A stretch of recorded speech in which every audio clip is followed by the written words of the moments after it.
Hello বন্ধুগণ, শাশুড়ির সাথে গেলাম ছাদে। ছাদে থেকে কুমড়ো কেটে এনে কাটা শুরু করে দিয়েছি। তো কুমড়ো কাটা হচ্ছে, কুমড়ো কাটাও শেষ।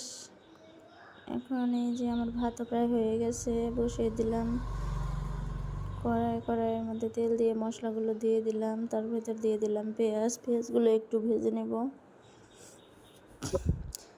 ভেজে নেওয়ার পরেই তো মশলাগুলো দিয়ে দিচ্ছি একে একে। গুঁড়ো মশলাগুলো দেওয়া হলে এখন দিয়ে দেবো আদা বাটা দিয়ে একটু নেড়ে চেড়ে ভালো করে কষিয়ে নেব। কষিয়ে নেওয়ার পর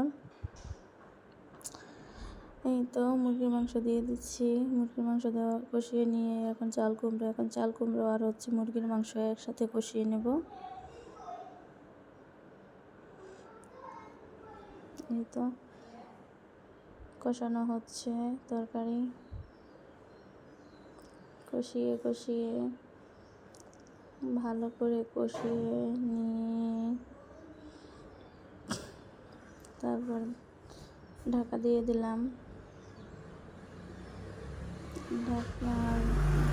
তারপর ঢাকনাটা খুলে একটু নেড়ে চেড়ে ভালো করে কষিয়ে নিচ্ছি।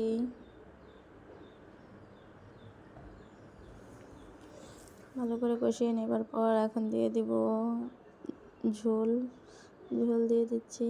ঝোল দিয়ে এখন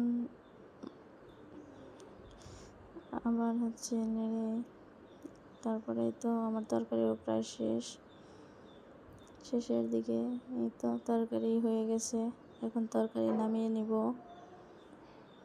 তো নামিয়ে নিয়ে যে ছেলের জন্য ভাত নিলাম। তো ভিডিওটি ভালো লেগে থাকলে অবশ্যই লাইক, কমেন্ট অ্যান্ড সাবস্ক্রাইব করে দিবেন।